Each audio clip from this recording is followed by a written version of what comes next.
चैतन्य आउ एते गुडी कदली गछ काहे काटी के आइछ ए सब कदली गछ हम काम रे लागिबो जेमिति वर्षा हेउची ए वर्षा रो कदली गछ हमको रक्षा करिवो कदली गछ हमको केमिति रक्षा करिवो मां ए सब त किछि भी काम रे लागिबनी सेमिति कहनी रे मां केते बेले को जिनिस हम काम रे आसी जीवो त कहि हेबनी राती आने खेलाणी चल किछि खाई सोई पड़िबा एमिति सेमाने घर भीतर को गले सकाळे वर्षा छाड़ी गला मां कोनी मां हातुडीटा आइ देलु हातुडी रे कोन करिबे मां मु जो कदली गछ सब काटिची सेथिरे एक घर तयारी करिबी हेले मां कदली गछ रे कोन घर तयारी बे संभव अरे मां आमी एक नीच जगह रे रहउची जति 4-5 दिन लगातार वर्षा हेबो ए जागा बन्या जल रे बुडी जिबो सेते बेले आमे कदली घरे आश्रय नि परिबा सतरे मां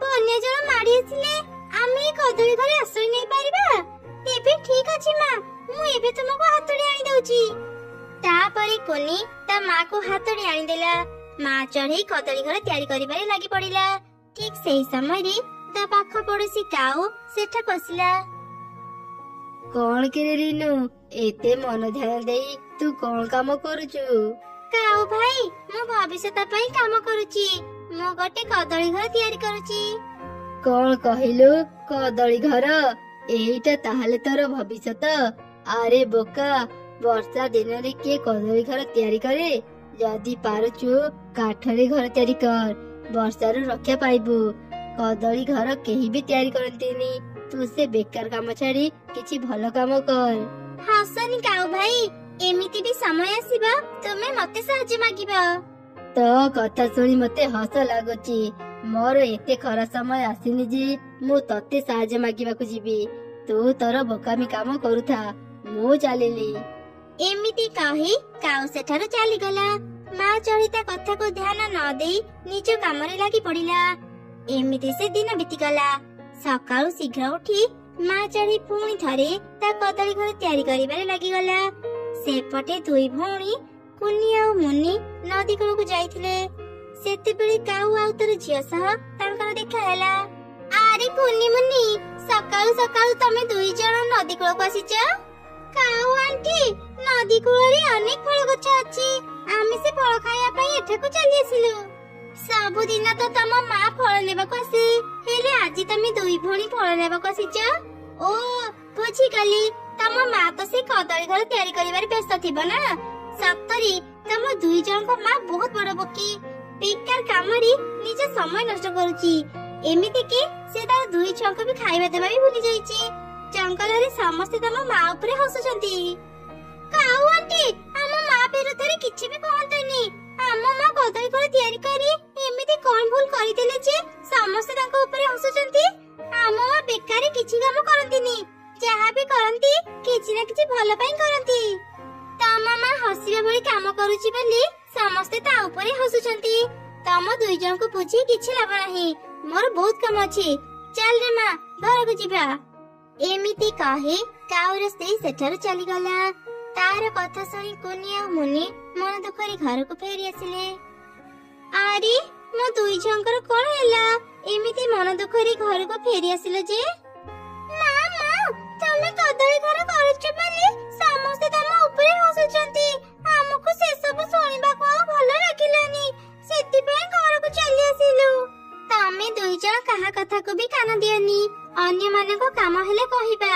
जे भी किछि भलो काम करी ता पछरे अनेक जण अनेक कथा कहंती कहा कथा को भी ध्यान न दे निज काम करिबा उचित अच्छा मां ए कदली घर तयारी करिबा तुमे कोठु सिखिलो मारे मु जेबे छोट थिली बन्या आसिले मम्मा कदली गछरी भेड़ा तयारी करी ए जगह रो से जगह को जाउतिले मोमा मा पाखरो ही ए काम सिखिची हेले मां एटा तो भेड़ा नहो एटा गोटे कदली घर हां रे मां मु घर तयारी करूची एबे समय बदली गलानी एबे कोन वर्षा समय रे भेड़ा रे रही हेबो सेति पई त मु कदली घर तयारी करूची जेते वर्षा हेले भी आमे कदली घर सुरक्षित रही परिबा एमिति कही मां चढ़िता काम रे लागि गला हठात वर्षा आरंभ हेई गला तथापि मां चढ़िता काम बंद कला नाही से एक ଛତା ଧରି ତା କାମ କରୁଥିଲା। ଏହିପରି 4 ରୁ 5 ଦିନ ବିତିଗଲା। ଲଗାତାର ବର୍ଷା ହେବା ଯୋଗୁଁ ଚାରିଆଡେ ପାଣି ଭର୍ତ୍ତି ହେଇଗଲା। ମା ଘରେ ତ ପାଣି ପଶିଗଲା, ଏବେ କଣ ହେବ? ଆରେ ମା ଚିନ୍ତା କରନି, ଆମ କଦଳୀ ଘର ଅଛି ନା। ନିଜର କିଛି ଜରୁରୀ ଜିନିଷ ପତ୍ର ଧରି ଚାଲ ଶୀଘ୍ର କଦଳୀ ଘରକୁ ଯିବା। ତାପରେ ସେ 3 ମା ଛୁଆ ନିଜ କଦଳୀ ଘରକୁ ଗଲେ। ସେପଟେ ଜଙ୍ଗଲରେ ସମସ୍ତଙ୍କ ଘରେ ପାଣି ପଶିଗଲା। କିଛି ଚଢେଇ ତ ଜଙ୍ଗଲ ଛାଡି ଚାଲିଗଲେ। ଆରେ ଦେଖ ନା, ଘର ସାରା ପାଣି ଭର୍ତ୍ତି ହେଇଯାଇଛି। ଏତେ ପାଣିରେ ରହିବା ସମ୍ଭବ ନୁହଁ। ଚାଲ ସମସ୍ତଙ୍କ ପରି ଆମେ ପାଖ ଜଙ୍ଗଲକୁ ଚାଲିଯିବା। ଆରେ ପାଖ ଜଙ୍ଗଲର ଅବସ୍ଥା ଭଲ ଥିବ ବୋଲି ତୁ କେମିତି ଜାଣିଲୁ? ବର୍ଷା ତ ଚାରିଆଡେ ହେଉଛି। ଯଦି ସେଠି ବି ସମସ୍ତେ ଏମିତି ବନ୍ୟଜଳ ପାଇଁ କଷ୍ଟ ପାଉଥିବେ, ସେତେବେଳେ କୋଉଠିକି ଯିବା? ଆମେ ଆମ ଘର ଛାଡି କୁଆଡେ ବି ଯିବାନି। ମୁଁ ଯାଇ ଦେଖେ ମୁଁ କଣ କରିପାରିବି। ଏମିତି କହି କାଉ ବାହାରକୁ ଗଲା। ସେ ଅନେକ ଖୋଜିଲା ପରେ ବି ଆଶ୍ରୟ ପାଇଁ ଭଲ ଜାଗା ପାଇଲାନି। ଶେଷରେ ସେ ନିରାଶ ହେଇ ଘରକୁ ଫେରି ଆସିଲା। ସେଦିନ ସନ୍ଧ୍ୟା ହେଉ ହେଉ ହିଁ ପାଣି ଏତେ ବଢିଗଲା ଯେ ସମସ୍ତଙ୍କ ଘର ପାଣିରେ ବୁଡିଗଲା। ମୁଁ ତୁମକୁ କହୁଥିଲି ନା ପାଖ ଜଙ୍ଗଲକୁ ଯିବା, ହେଲେ ତୁମେ ମୋ କଥା ଶୁଣିଲନି। ଏବେ ଆମେ ଏତେ ବର୍ଷାରେ କୋଉଠିକି ଯିବା?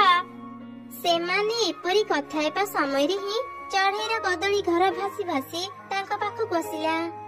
କାଉ ଭାଇ, କାଉ ଭଉଣୀ, ଶୀଘ୍ର ମୋ କଦଳୀ ଘର ଭିତରକୁ ଚାଲି ଆସ। ଆଉ ଥରେ କେତେବେଳେ ବି ବର୍ଷା ଆସିପାରେ। ବାହାରେ ରହିବା ଠିକ ନୁହଁ। ମୋ ଘର ଭିତରକୁ ଚାଲି ଆସ। ଚଢେଇର କଥା ଶୁଣି କାଉ ତାର ପରିବାରକୁ ନେଇ କଦଳୀ ଘର ଭିତରକୁ ଗଲା। ଭିତରର ଦୃଶ୍ୟ ଦେଖି ତ ସେ ଆଶ୍ଚର୍ଯ୍ୟ ହେଇଗଲା, ଆଉ ନିଜ ଭୁଲ ବୁଝିପାରିଲା। ଚଢେଇ, ସେଦିନ ମୁଁ ତୋ କଦଳୀ ଘରର ବହୁତ ମଜା ଉଡିଥିଲି। ତୋର ବି ବହୁତ ଅପମାନ କରିଥିଲି। ମତେ ତୁ କ୍ଷମା କରିଦେ ଚଢେଇ। ଆଜି ତୋର ଏଇ କଦଳୀ ଘର ପାଇଁ ଆମେ ଆଶ୍ରୟ ପାଇଲୁ।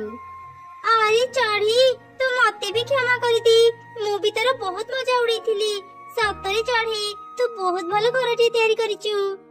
ଏଇ ଘର କେବଳ ମୁଁ ନିଜ ପାଇଁ ତିଆରି କରିନି, ସମସ୍ତଙ୍କ ପାଇଁ ତିଆରି କରିଛି। ଏଇ ବନ୍ୟା ଜଳରେ ଅନେକ ଚଢେଇଙ୍କ ଘର ପାଣିରେ ବୁଡି ଯାଇଛି। ଚାଲ ଖାଉ ଭାଇ, ସେମାନଙ୍କୁ ପାଣିରୁ ବାହାର କରି ଏଇ କଦଳୀ ଘରେ ଆଶ୍ରୟ ଦେବା। ମୁଁ ଏଇ କଦଳୀ ଘରେ କିଛି ଖାଇବା ଜମା କରି ରଖିଛି। ବର୍ଷା ଛାଡିବା ଯାଏ ଆମେ ଏଇ ଘରେ ଆଶ୍ରୟ ନେଇପାରିବା। କାଉ ବି ଚଢେଇ କଥାରେ ରାଜି ହେଲା। ତାପରେ ସେମାନେ ଅନ୍ୟ ଚଢେଇ ମାନଙ୍କ ପାଖକୁ ଯାଇ ତାଙ୍କୁ ପାଣିରୁ ବାହାର କରି ସେ ଭାସୁଥିବା କଦଳୀ ଘରେ ଆଶ୍ରୟ ଦେଉଥିଲେ। ଏମିତି ସବୁ ଚଢେଇ ବର୍ଷା ଛାଡିବା ଯାଏ ସେ କଦଳୀ ଘରେ ରହିଲେ।